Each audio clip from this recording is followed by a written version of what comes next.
All right. Hello, everybody. Thanks for joining. My name is Iman Maghroori. I'm a master solution engineer here at Salesforce. And today I'm really excited about this one. By popular demand, we're going to talk about lightning flows, one of the most powerful parts of the Salesforce platform. First and foremost, though, thanks for coming. Just thanks for taking time out of your day to learn a little bit more about Salesforce. I appreciate your time. I respect your time. And I hope this is an excellent use of your time. So thank you for coming. Let me tell you how we're going to break it down. I feel like there is a lot of content to cover. This topic is just a complex, rich topic, and I don't think I can jam all of flows into one session. But what I want to do is give you a good intro in this one. I want to give you a nice overlay, lay of the land, so it kind of makes sense. And then I'm going to do a part 2 for next month. But I'm going to give you a quick intro, kind of run through what I think is most important to get you started. And then I'm going to try and build flows with you. I just want to get in there and learn by doing, okay?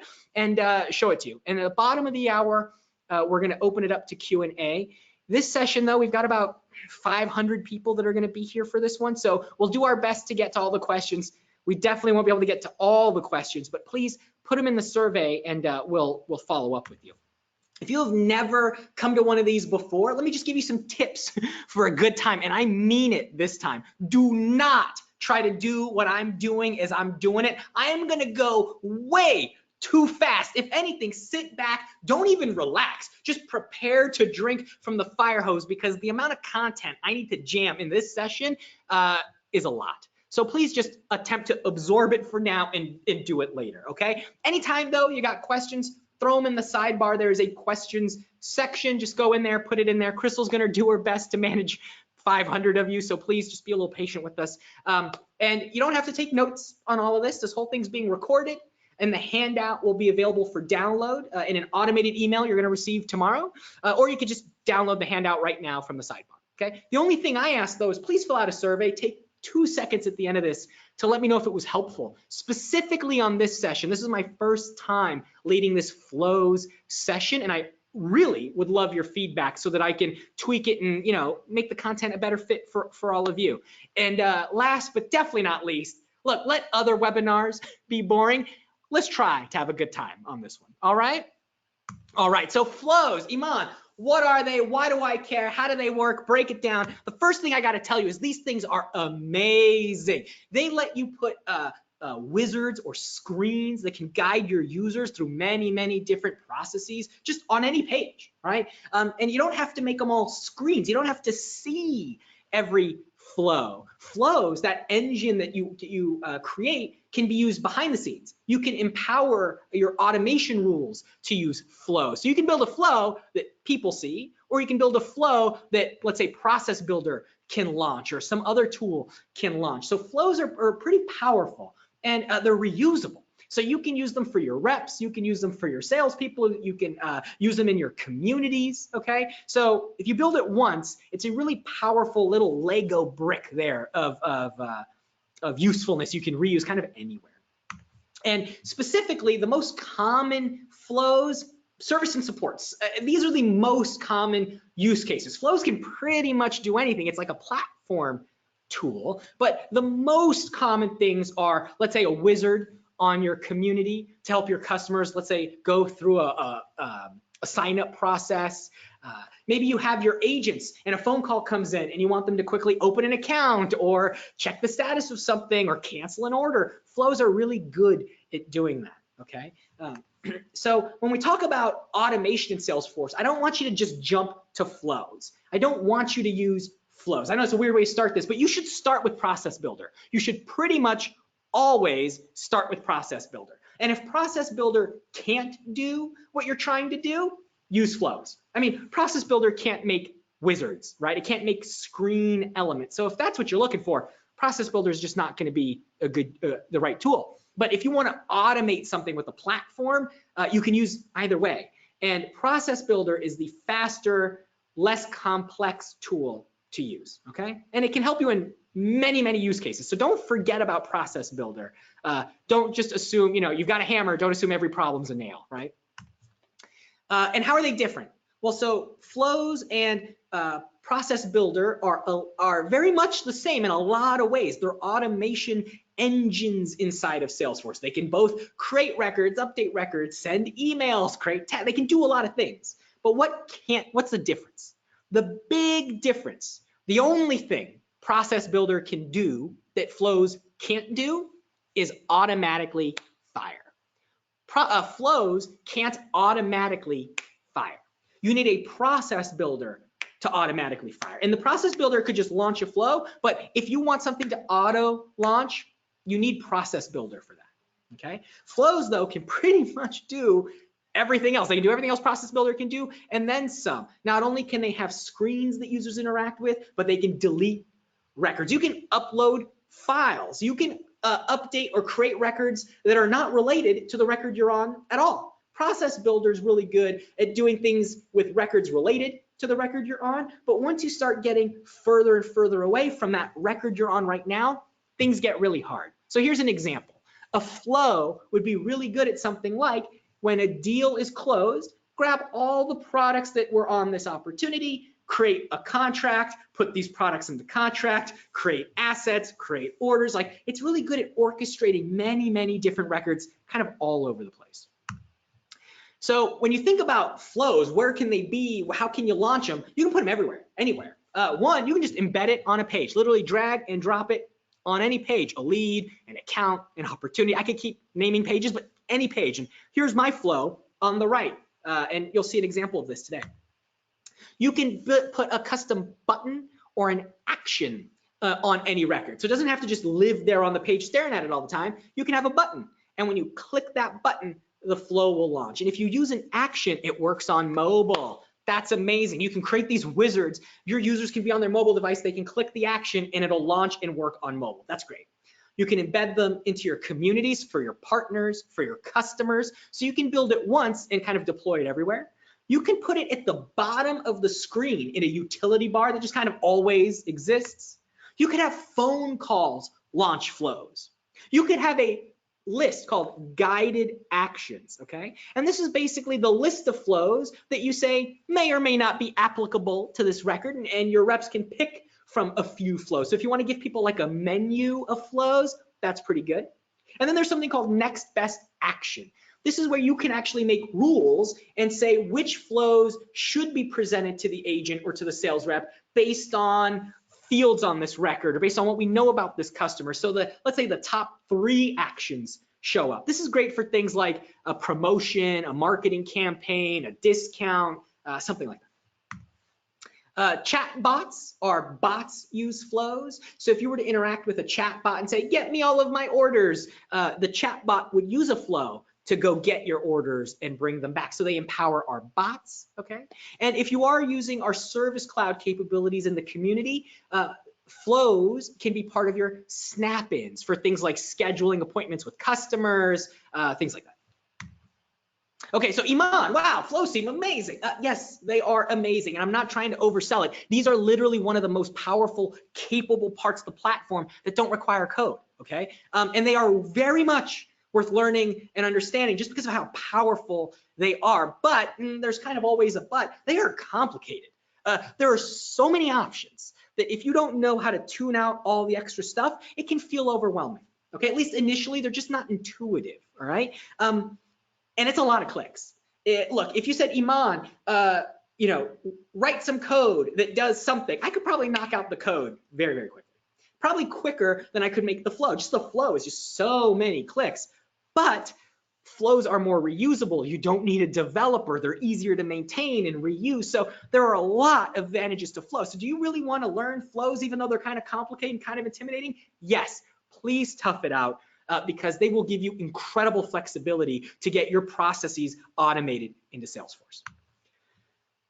So let me break them down for you. Look, this is the flow designer, and this is what we're going to play with today. But the whole idea here is you drag stuff from the left onto the canvas, all right? And you can run your flows, you can debug your flows, you can save your flows. There's a lot of options here on how you can work with your flows before you launch them to the entire team. But really, you drag a screen on, and then you draw a line and kind of put the flow out there, right? So this is a very simple flow. You got a screen, maybe you ask something, and then there's a decision. right? Was the number over 50 or less than 50? Is it in California or not? Are they a customer or a prospect? Go this way or that way, right? So you can drag elements and create this process and then have criteria that go this way or go that way. And ultimately, you can end up with like really complicated flows. And because there's just a lot of stuff on this page and they can get fairly complex, you really want to plan out what you're doing before you start doing it. You don't want to start making this and go, I forgot about this other option. You really want to just think through your flow before you start making your flow. And this is why it's hard. So let's say I were to drag a screen onto Salesforce. Let's say I want to have a new screen. This is what you would see. You have to name everything. I have to name the screen itself. So my flow has a name, Iman's flow. And then we put a screen on it, the first screen you see. I got to give that a name.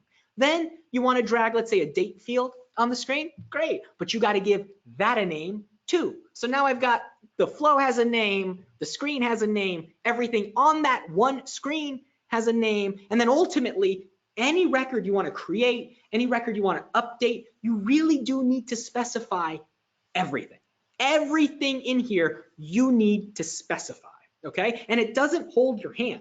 It will really show you all the options. I made something on a screen, I made a variable, I have a record. It'll give you every option. You can pretty much plug them in anywhere. So it's really up to you to have to stay focused and organized to kind of get through this path. But if you can do it, you can build pretty much anything.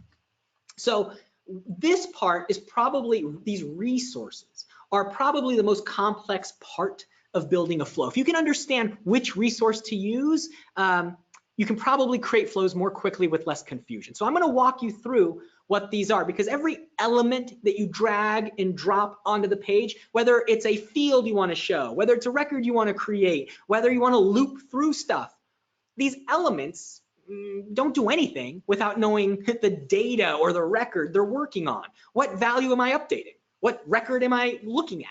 So for that, all of the actual things you want to keep track of, those are the resources. And this is basically the list of resources here on the right. These are your types of resources. So let me tell you what these types are very quickly, and then we're going to start building flows. Variables, you're going to use these all the time. And they can be text, numbers, dollar amounts, true, false, and they can even be records. You can make a variable that is an account or a lead, okay? Or you could just store, lead name, lead phone number, lead date as separate variables, right? So you could do that. And when you create a variable, you can choose if it's available for input or output. Do you want to let someone give you that value? And if you check that input box, you can set the value in the flow from, let's say, a process builder. So when a process builder launches, it can give info to the flow. So the flow has context of what's going on. And when you create variables, this one here is, is it just a single value that I'm storing, or do I want to store a list of these? Am I just storing one value, or could there be 15, 20, 37? Okay, so that checkbox is what takes a single variable and kind of makes it a collection of those items. All of you should pretty much always create this variable. Create a variable called record ID, spelled exactly this way with capitalization exactly this way. If you do that, you make it a lot easier for Salesforce to embed the record ID of what record this flow is on. So you can put it on a button, you can launch it from a process builder rule. Most of you, when you launch flows, it's going to have to do with the record you're looking at, okay? And this is how you tell the flow what record you're looking at. And so this is what you would literally create. You'd create a variable, call it record ID, and it's available for input. You see that? So that way something else can tell your flow what record it's firing off of, it's launching off of. Without this, it has no idea where it is. It needs context given to it. And if you do it right, you can create a process builder rule that actually launches your flow and passes in the ID that you care about. All right, now let's just run through these real quickly. Constants, it's basically a variable that never changes. You'll really only ever use this for things like conversion rates, or specific numbers or dates that aren't going to change ever. And if you used a variable, it'd pretty much be the same thing. The only difference is constants don't let you change them, right? Formulas are great if you want to do a calculation. if you want to create a dynamic sentence or create a new, percentage or discount or tax rate. So formulas still exist. Text templates, really for email templates. If you're going to launch an email out of a flow, you want to write the text of that email, use a text template. These three options are really only used for a pick list or check boxes. So if you want to give your users options, you have three different types of options you can give them. Choice, a choice resource, that's just you making stuff up, literally saying apple, dog, A, B, any options you want on the pick list, that's you making each choice. Iman, Crystal, Tommy, Happy, these are all just choices. A record choice set, it will actually go and get a bunch of records and let them pick from records. So show me all the contacts related to this account. Show me all the products on this opportunity. So if you're looking for records and let people select records, that's what you want to use. And then the pick list choice set is, well, what if you just want the pick list on the screen to be like the stage pick list on an opportunity? That's how you would do it. So if you wanted to actually use a pick list value, use pick list choice set. If you want to use records and let people pick from that, use record choice set. If you just want to invent choices, create choices individually. And the last one here, stage. So your flows can have these little arrows at the top, these little paths at the top. And you can dynamically add new steps into the process, remove steps, say what stage in the process they're in. So if you want to tell someone where they are in the flow, you can create these stages, okay? And then you really just tell the flow which stage is your current stage, and it'll handle the UI parts for you, all right? But those are all the types of resources. And I just want you to understand why, because almost everything I do is going to require using a resource, building a resource. It's all resources. So if you understand what those are, the rest of this goes much more quickly. Okay, so let's just create one. Here I am in my demo environment, and you can see here I've got a flow. It's got a little nice picture here, and I can give it a name, and I can give it a dollar amount, 500K, and I give it a close date. We've got a date picker, so tomorrow, and we've got my stages from the opportunity. And when I click next, that's it. The opportunity is created. I can even click the name of it, go straight to that opportunity, and it works. This is a very simple version of what we're going to create today. All right, so let me show you how I made that. That's one of the things we're going to create. So I'm going to go in to setup, and we're going to create a brand new flow. So I'm going to go into flow. And I'm going to create a new flow. And this is it. There's nothing here. So the first thing I told you to do is create that record ID, right? So let's create a variable because I want to know what account to tie this opportunity to. So I'm going to call it record ID. Which account does the opportunity belong to? Okay. And it's a text. And yes, please allow it to be set for me or allow it to be input for me. Great. So now we've got that. So let's create a screen. I'm going to drag my screen right on the page. And you got to name everything, right? So what's the screen called? We'll call it screen one, okay? And then notice there's a lot of options here. You can show the header, hide the header. You can show the footer, hide the footer. You can control whether or not people can go next or not, previous or not, pause or not. So a lot of options and just the overwhelming number of options where people can get lost. So kind of stay focused on the elements that matter. So right now I've made a screen. Let's go ahead and get a text field. And let's use this for, let's say, our opportunity name. So I'll call it opti name. And notice this now has its own name, opti name. Okay, and let's make it required. What else do we need? We probably need an amount field. So let me get currency. Put that in here. We'll call it amount, opti amount. And again, notice this has its own name, and I'm going to require it. Okay. What else do we need? We need a name, amount, close date. Okay, close date. And again, we got to require it. And we need your stage. We need the stage. That's pretty much the only other thing we need. So I need a pick list. And here's where we're going to build a resource right here. So I'm going to build a pick list and we'll call it stage, opti stage. Okay. So what stages, what choices is it going to have? I don't have any choices built. I didn't go query any records yet. So now notice I have to plug a resource into here.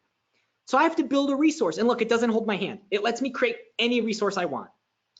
Most of these options will not make sense for this use case, but it still lets you do it. That's kind of the problem. Here, I want it to be the opportunity stages. So I'll call this the opportunity stage choices, okay?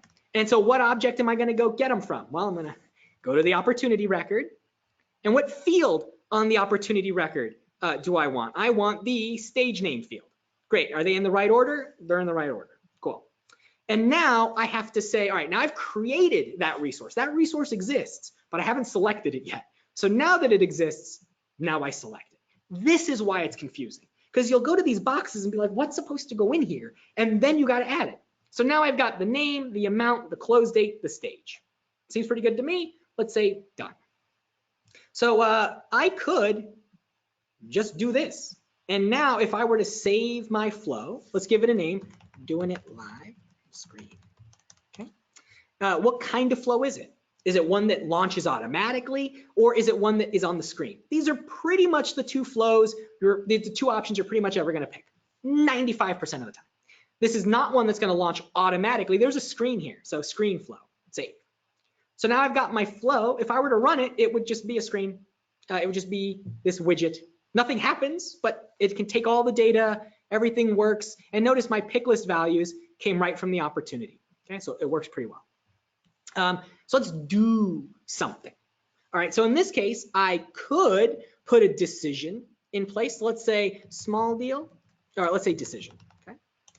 Now, which way do I wanna go? If it's too small, then we're gonna go one way. So if it's too small, what's too small? Let's say if the opportunity amount is less than $1,000, okay? If it's less than $1,000, we're gonna say it's too small. Otherwise, we'll say good enough. And I could add even more options if I wanted to branch in 7 different ways. And I could have based this off any criteria, but in 7 minutes, that's what we get. So I'm gonna go from the screen to the decision. All right, and what are we gonna do? I'm gonna give you another screen. And on this screen, I'll just say too small. This is the too small screen, okay? And I'll just display some text here for you. See this display text down here at the bottom? So I can come in here and I have to give this a name. Too small text. Sorry, the deal is too small. Come back later, right? So we can go from the decision to the too small screen if it matches the too small outcome. But let's go the other way now. Let's go the other way. So I'm gonna now go the other way. So what do we do? If it worked, okay? So if it worked, we can then create you some other text here, right? And this is the worked message. Notice I have to name everything. That's why it's a little cumbersome. We created your opportunity. Great. All right, so let's actually create the opportunity. I'm gonna create a record. Now I have to name this create a record step. So create opportunity step, okay? Now how many records am I gonna create? A bunch of them or just one of them? Just one of them. Where am I getting the data from? Did it come from a record variable? No, it's coming from an amount, a stage, a date field. All right, so it's gonna get separate values. So what am I creating? Well, I'm creating an opportunity. Great. What fields on the opportunity am I setting? Well, I know what account it should be because it's related to the record ID. Remember that record we get? Now notice I could have picked anything and they would mostly be wrong. Every answer here would be wrong except for this one. That's why this is confusing. What about the name though? I need to set the name of the opportunity. Okay, so I get that from what? What do I get that from? I get that from the opportunity name text box that I put on the first stage. Okay, what else? I need the amount. And I'm gonna get that from what? The amount field. And I need the stage. Get that from the stage field. And notice I could pick a value. I could just default the value, or I can get whatever they picked off the stage. Look, I could have picked all the choices. That's the wrong thing to pick. I want to pick the stage they chose off the screen. Okay, and I think the last one here, close date. All right, and close date. Done. So now, there we go. If the deal's good enough, if it meets your criteria, we can create the record and then let you know that we created the record. And once you create the record, it can actually store the new ID of that record. So let me store that somewhere. I'm going to create another variable, as always, opti ID. Okay? And it's a text value. Great. Great. So I can now store the opportunity ID right there. And in fact, you can use that opportunity ID if you want to make links. So you can do something like this is just a little bit of HTML where I would come in here and say, go directly to the opportunity we just created. Oops.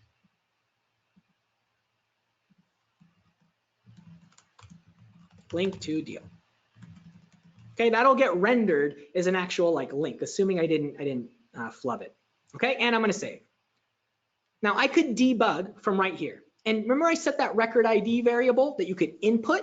So it'll let me just put an ID right in here and run through the flow and show me what all the values are. If I do this, it really does create opportunities. It really does delete records. It really does do stuff.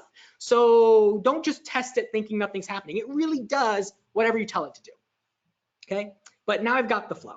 And assuming I didn't make a mistake, I'm gonna go back and I'm gonna turn the flow on. So every flow, when you turn it on, when you have it, you need to activate it. Okay, so there you go, activate it. And this is now the working version of my flow. Every time I go in there and make new changes, I can save new versions of the flow, but still be working off the old version. And then when I'm ready, I activate the newest version, okay? So if I wanted to put that flow right here on the page, I go to my account page, I edit the page, and I drag and drop this flow, drag and drop the flow right on the page.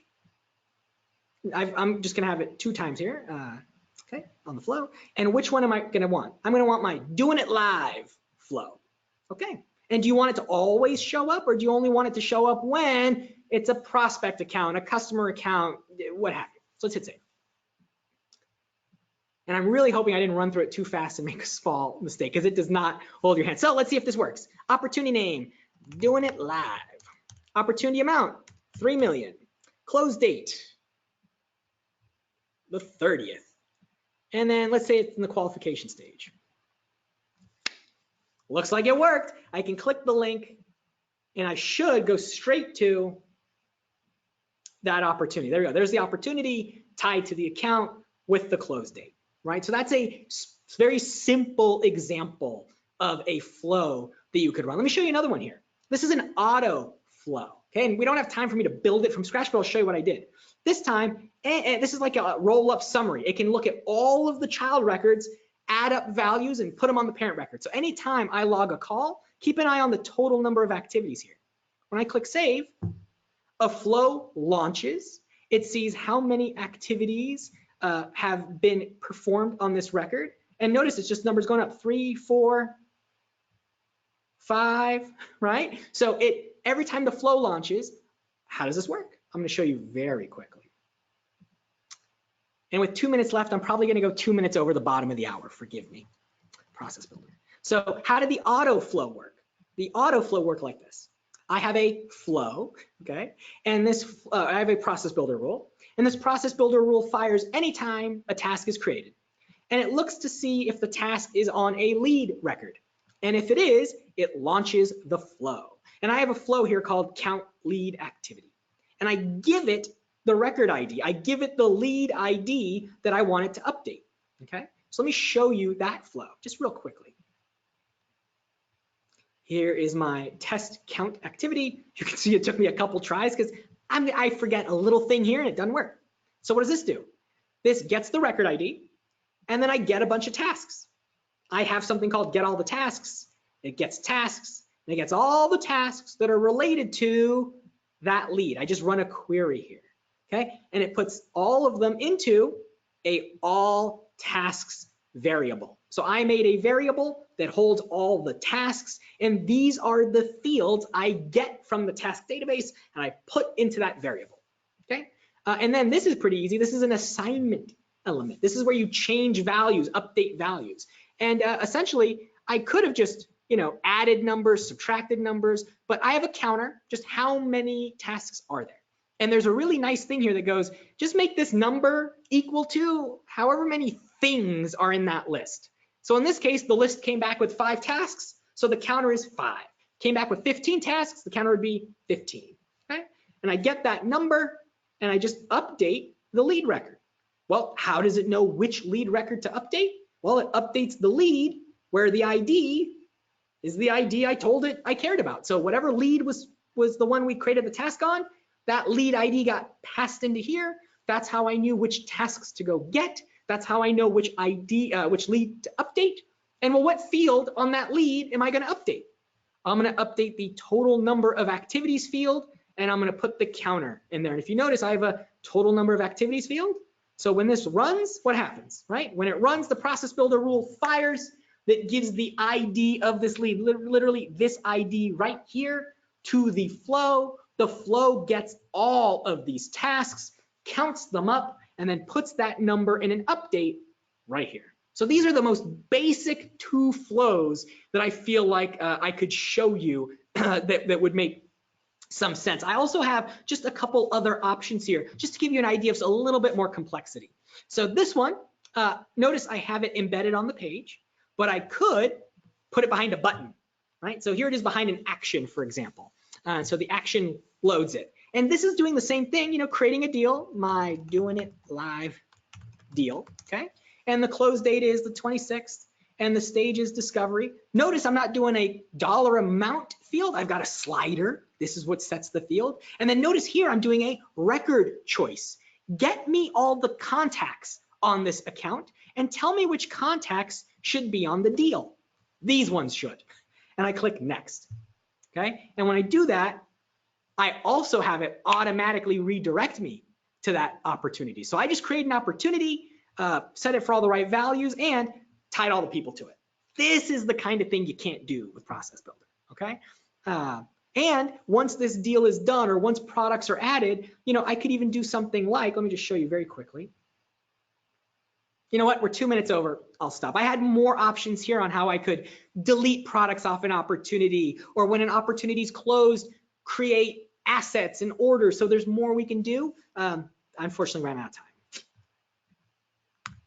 So best practices, totally plan out what this is going to do in your mind's eye before you start building. You saw how many clicks it took to build a screen, put a thing on the screen, name the thing on the screen. You don't want to have to go back and change 15 of those. So just try to think it through the best you can before you start building. And then when you build it and you're testing it, best to do it in a sandbox. Even when you're debugging it, it's really going to do the things it's doing when you're debugging it. So don't create opportunities in your real environment. Do it in a sandbox. And you saw me use resources everywhere, right? It's tempting to just put in a very specific record ID because you know the record it should do something on. Don't do that. If you ever delete a record or something ever changes, that's very brittle. So never ever hard code IDs. Always get IDs passed in or query IDs from the database.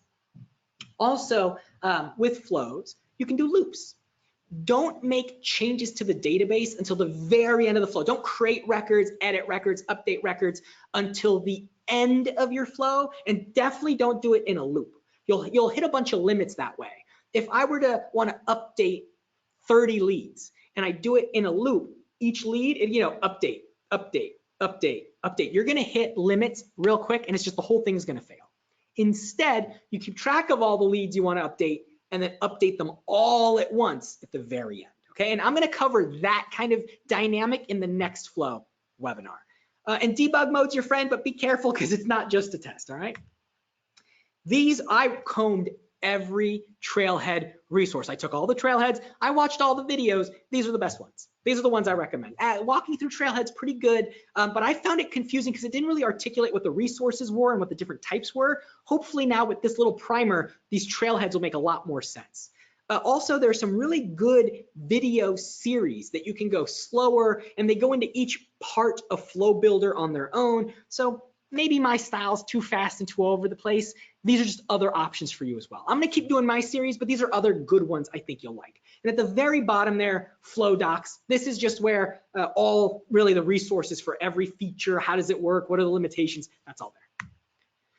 I'm going to do part 2 of this webinar on Thursday, May 16th. And this is now where I'm not going to try to explain what flows are. I'm going to try to go over the most common patterns, the design patterns you'll probably want to use for your flow. So I'm not going to explain what they are, the basics. I'm going to build you a more complex flow so we can really get into the meat of it. Okay, so if you want to come to part 2, Thursday, May 16th. I don't know though, we'll see how this surveys go on this one. I might have to pull the ripcord if y'all didn't like it. And then this Tuesday, coming up Tuesday, office hour, come ask me whatever you like, a whole hour of me answering your questions. And then Thursday, I'm gonna give an overview of case management. How can Salesforce help you better service your customers? I'm sorry, everyone, I went 5 minutes over. I poorly planned on that one, I apologize. But if you're still around, and let me just check, I think, oh, there's like several hundred of you still here. Great. Crystal, there couldn't possibly be any questions, right? Such a simple topic. I went so slow.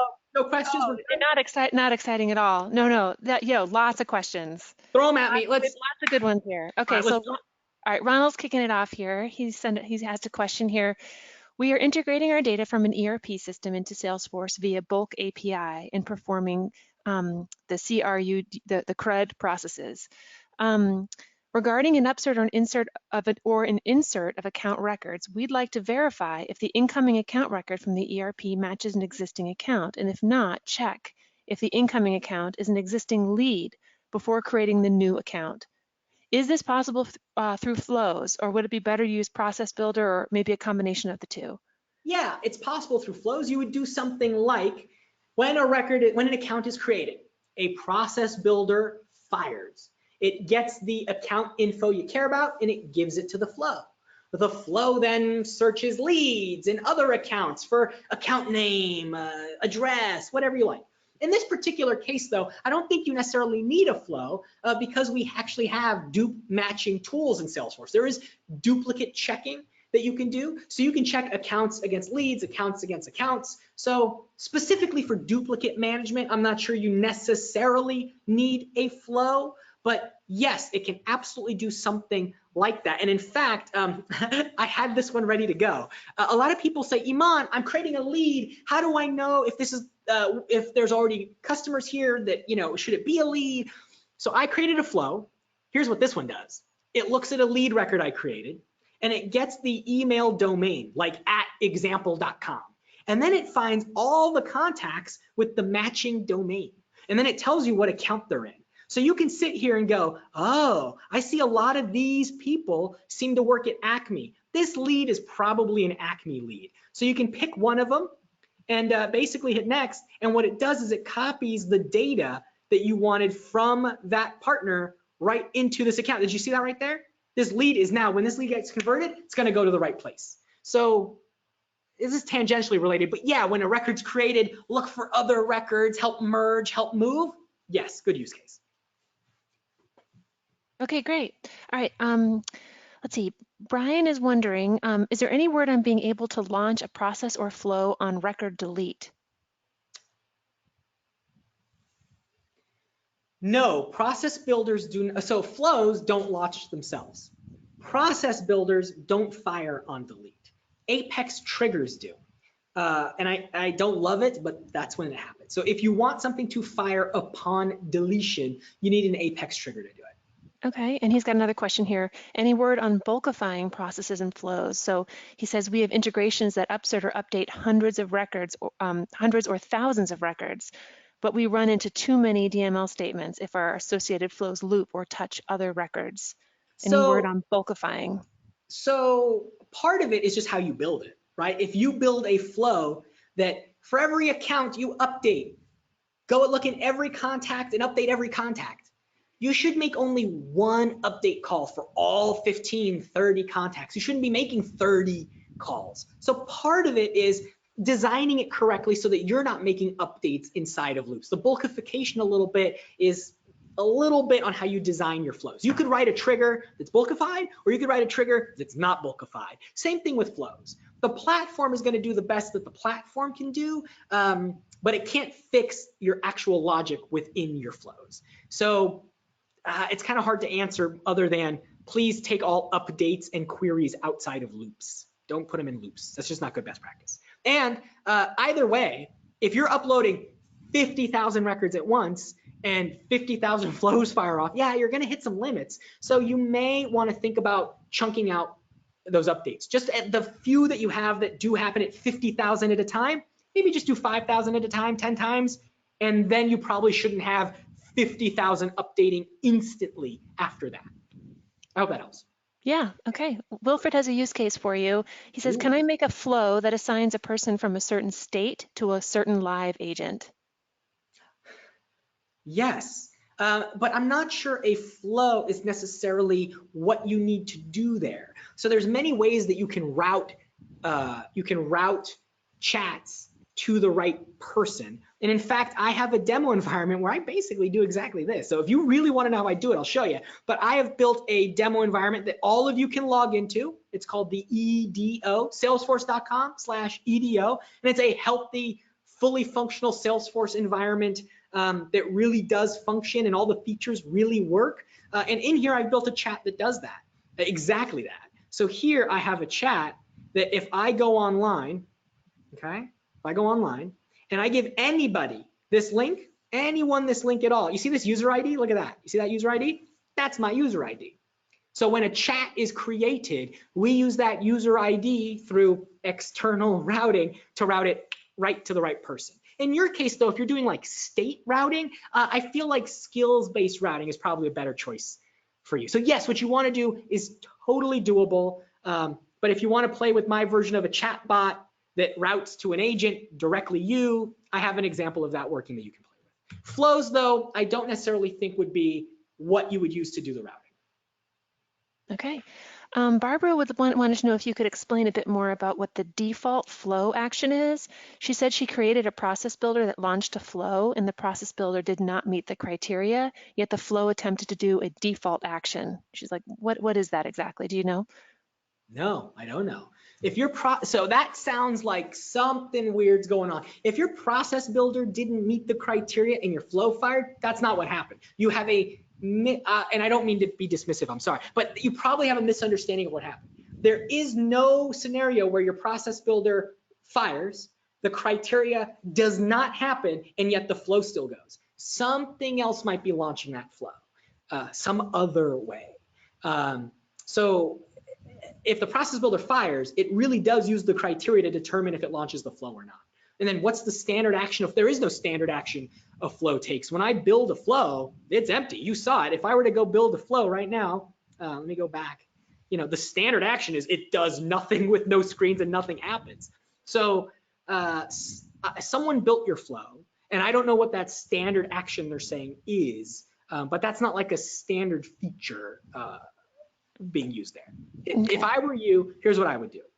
Go look at the actual flow and see what inputs it needs to function, okay? And see just what it does. Try debugging it, for example, right? When you go to debug it, you can get your lead ID that you're testing it on, and you can see every value and see what breaks. So that's one, see what your flow does. But two, really look at your criteria in your process builder so that it does fire when it should fire. Because something there leads me to believe what you believe is happening is not what's configured in the app. Makes sense. Okay. Christina wants to know, can you create a flow on an existing field? So for example, when in a new contract and you're selecting the person signing, it should only show contacts from that account that you are creating in that contract. Very cool. Yes and no. No, flows are not the right answer here. Yes, you can do what you want to do. So let me go to a contact, for example. Let me go here. Let me show you what I got.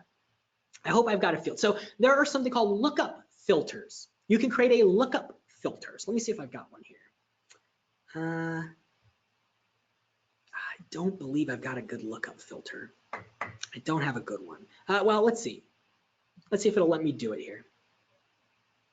Here you go. So on your lookup field, pick your lookup field. So I'm on the contract and it's tied to, I don't know if you said contact, I forget what it was, but this is where you put your filters in. So you would say something like, based off the record I'm on, only get other accounts where they match this contact state. Or so yeah, if you only want to show contacts that belong to the same account that the contract is on, you would do that with a lookup filter, not a flow. If you wanted a flow to live on the side of your page, and show you all the contacts and let someone pick it that way. You could do that too. But if you wanted a actual lookup field to be filtered, right? So if you want, let me go get it. If you want this field, when I click on it here and I open this up, if you want this to be filtered, use a lookup filter. But if you just want options over here on the right that update that field, you can do that too. But if I were you, use a lookup filter. You'll be done in like 5 minutes and you don't need to write a flow for it. Great. Jade's wondering, can you default the opportunity name off the account name? For example, if you have like account ABC, the opportunity name would be like ABC-upsell bundle or something. Yeah, let's do that. So yes. So how would I do that? So the short answer is yes, but how? So remember let's go look at our flow real fast. Let's go look at a flow that we built together. So when you look at a flow, it doesn't know anything. It doesn't even know what record you're on, right? So how are you going to get the name of the account? I'm really asking, how are you gonna get it?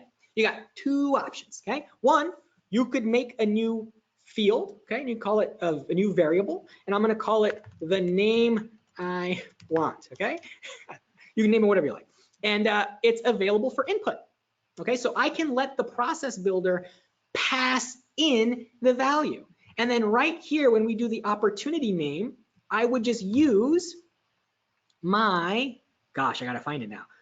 See, this is why it gets complicated. The name I want, okay? So now I've got a version of this flow that I'm gonna save as a new version, okay? But just because it's new doesn't mean it works. So what do? I gotta go back into the flow and I gotta turn on or activate the newest version, okay? Now let's go back to my process builder. I'm gonna go back into that, oh, I guess I can't, I was expecting to do it from process builder. Okay, so in this case, process builder wouldn't pass it in. That would not be the right way to do this. Instead, I'd probably have to do a get records. So I'd say something like get account info. So get account info. All right, well, what do I want to get? I want to get an account.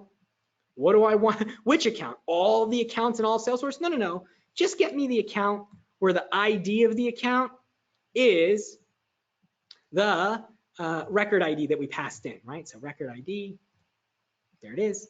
Okay, great. So only get me that account. And then what do you want to do with the values? I'm just going to put it in a variable. I'm going to get the name of the account, and I'm going to put it in the name I want variable. See that? So now I'm going to go from here to here and then here, and now I'll have the name in the flow, and that's how it does it. So you got to get the name. You either got to get it as an input from the process builder that shoots it in there, or you got to do a little get accounts info, get account query and get the info, and then assign it to a variable and then use the variable somewhere else. Totally doable, just more steps. Sure, okay. Eduardo was wondering, can you create date alerts with Flow? So for example, if the stage hasn't moved in 3 days, send an alert to a manager? Ooh, I like that. You don't need a flow for that. I wouldn't use a flow for that. So process builders, on their own, are really good at things like, and let me just create another one here. So process builders are really good for things like creating time-dependent steps. So doing it live time, okay? And doesn't matter what record, none of this really matters. So I'm just gonna pick anything. Let's say an account, okay? There we go. And then here I'm gonna add some criteria. Let's say, date, stage hasn't changed, right? Stage hasn't changed, okay? And so any account where, and then you pick whatever criteria you want. In this case, I just need to pick something. So I'm gonna pick just something. I'm gonna say if your billing city is San Francisco, it doesn't matter. Okay, okay. And if you notice here, I can schedule actions. So I can say 15 hours or days before or after pretty much any date field. The date it was created, someone's birthday, the last time we talked to them, the last time it was updated, or from now, from the moment this rule fires, 15 days from now, do something, okay? And then once you create this scheduled step, You could create even more. You could have another one that does something in 23 days, 34 days. And here's where you could simply just send an email alert. So you don't need a flow for that. Use this. Okay, great. Edward was wondering, can flows be related to approval processes?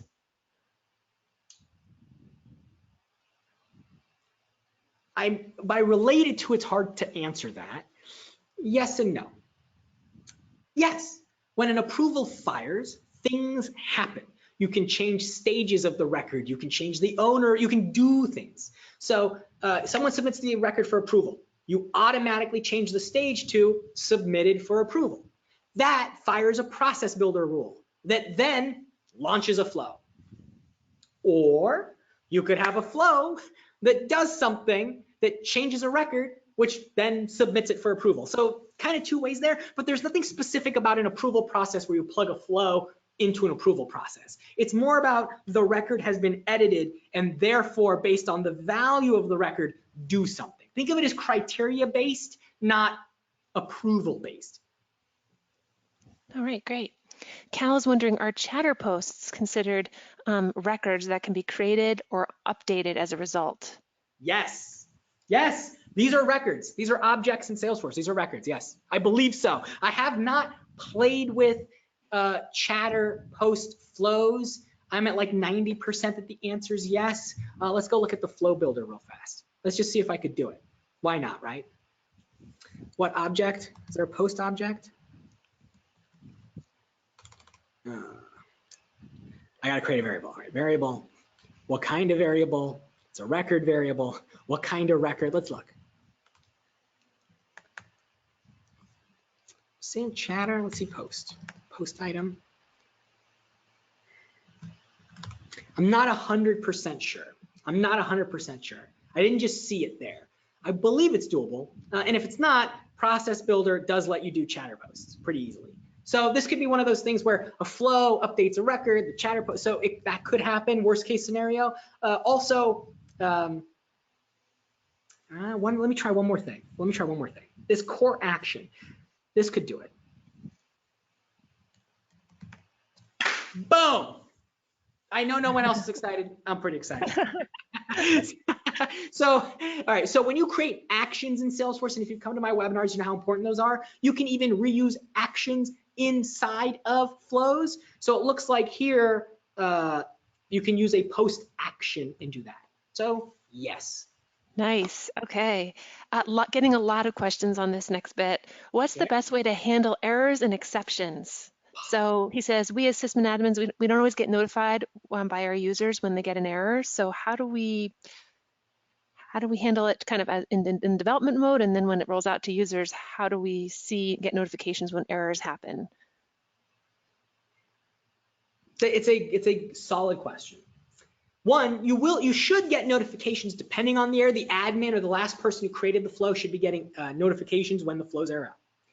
The other one is, I'm not sure what you mean by error. I just want to be upfront, like an error meaning the flow failed and crashed kind of error, or you try to create a record and it wouldn't let you create the record. The flow will give you a little bit of an error right there. If you can, the only answer I can think of that would be reasonable for me to do if I were an admin would be something like this.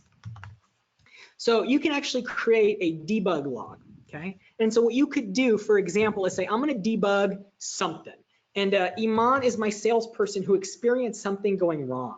So I'm gonna pick Iman, and from now until, I don't know, tomorrow, I'm gonna watch Iman's what he does. And notice here, there's just a bunch of stuff. And so you can have debug logs on basically all these little things. Let me see, flow. And you notice all these flow things that you can capture, and you can capture them at various levels. Okay, you can capture all this stuff. So if you are hearing that there are errors, you can pick a user and more or less have Salesforce watch them, and then you'll have a debug log to see everything that happened. Also, if it errors, the last person that created that or edited that flow will get an email saying, hey, here's the error was, so they should troubleshoot. So this should be an email. And then the last one would be, if you're catching mistakes that users are doing, you might have a decision here, right? So why did it error out? they didn't put in a dollar amount, right? You can put a decision that goes, hey, you should enter a dollar amount, and then why don't you go back here again and then start over. So you can catch errors, you can watch users, and you can get emails when they do happen. All right, great. There are other options, but these are like the easy ones. Yeah, he was particularly interested in, Darren was particularly interested in notifications and how that works. Yeah, so the only real notification one is going to be the email that the last person who modified the flow is going to get.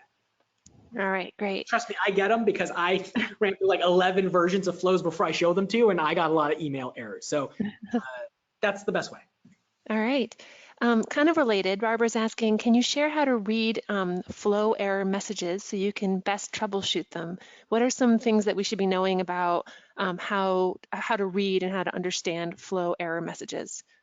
Okay, I like that. That's a good one. Let's go get a account ID real fast. So here's what I would do. So here's an account ID.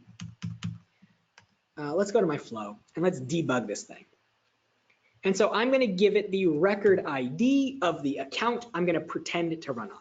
And really, this right here is what you're going to be looking at. This tells you all the values in the environment. So right now the record ID is set to this, and then I'm going to do stuff. So the name, I don't know, 1,000,000, close date, you just pick something, stage, okay. And then I would really just keep my eyes glued to the right here, and notice it walks you through every step. So it started. When the first screen was over, the first text box had this value in it. The amount field had this in it. So really, it's the troubleshooting you're going to do here is go through each step of your flow and look at all these little values, right? See all these little values here and find where one's missing. Like right here, the name I want. You see this, the name I want one? Remember that one where it goes and gets it from the account? We talked about that. It was empty here. It's empty. That's not good, right? And notice it failed to create a record. Ooh, it actually failed. It failed because a required field is missing. The name is missing. For some reason, I did not get the name of the account and put it in that variable. So you'd see the error. It tells you why, and it tells you the name is missing, and you just got to know what you built. Like there's no this right here is your problem. You got to go back and go, all right, well, where did I set the name? I set the name here. Well, why is this value empty? What's going on here, right? And that's, you just kind of work backwards. I hate to say it, it's a debugging process more than it is a clear-cut fix that button process. Because these things truly can be very complicated. I think someone even built a blackjack game out of flows just to show how much complexity you could do. It's just a matter of debugging. Sorry, I'm not trying to get more specific than that right now. All right, great. AJ's asking, so I can use this auto flow to capture all the closed won deals on child accounts and then roll the total number onto the parent account. Does that sound right? 100%. Okay, great. All right, excellent. Okay, let's see here. All right, so this is a good one from Lori. She's asking, can you pause a flow, come back to it, or pick up on one where it left? Happy someone finally asked. I didn't want to bring it up because it felt like too much. Yes. So here's my flow, my flow, dollar amounts or whatever you want. And you can pause the flow. And you can just remember why I went to lunch. Okay. So you can pause your flows and you can come back and pick them back up again. Or you can even have something like on your homepage that has all of your paused flows. And then you can resume them as well. Notice it saved all my stuff. This is really good for communities, customer communities. They're submitting a claim. They have to stop. They don't have to start over again. And also you can decide who can resume flows. So like Crystal started the flow, she left, Iman continued the flow. And maybe your flows are multiple days long or they just take time. So yeah, you can absolutely pause, and that's a setting you can set in each flow, whether or not it can be paused. And also you can determine who has the ability to pause flows, unpause flows. Yes, short answer, yes. Okay, great. Another use case here. I'm going to get kicked out of here in 1 minute. So last question. Okay, this is from John. Another use case. He's saying, can we use flows to count the number of opportunity roles on an opportunity to create a validation rule requiring at least one opportunity rule to save the op? As he says, this isn't possible with a standard lookup field.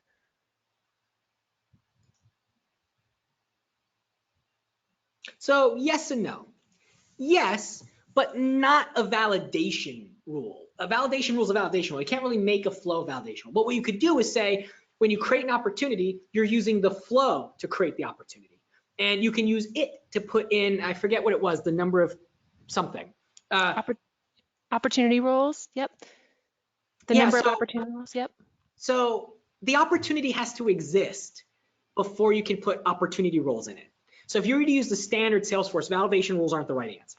In this case, what you'd probably do is something like what I showed here, which is when you want to create, let's say, an opportunity, right? And I think I had it here. If you want to create an opportunity, pick the people that you want in that as a role, and maybe even select their roles. And if you select no one, then your flow has a decision that says if they didn't select anyone, send them to the no, I'm not going to do this screen. So it's not a validation rule. You'd probably use flow logic to curve someone left or right. Okay, I am not getting kicked out, though. I think I should. Give me one more. Okay, not ready for that. Oh, well, then you know what? Don't worry, because I'm sorry. No, it's okay. I was trying to be cool about it. All right, well, look, thank you all for coming. I appreciate your time. I hope this was a good use of your time. And please, I genuinely am asking for your feedback. I struggled with this session for weeks. I literally worked on this one for like 6 weeks, dry ran it with engineers, freaked them out, redid it again with different content. I really just want to know if this was helpful. And if it wasn't, I want it to be helpful. So I want to do it better and different next time. So if you could, just 30 seconds of your time, I would greatly appreciate it. Thank you all for coming, and I will see you all next week. Bye, everybody.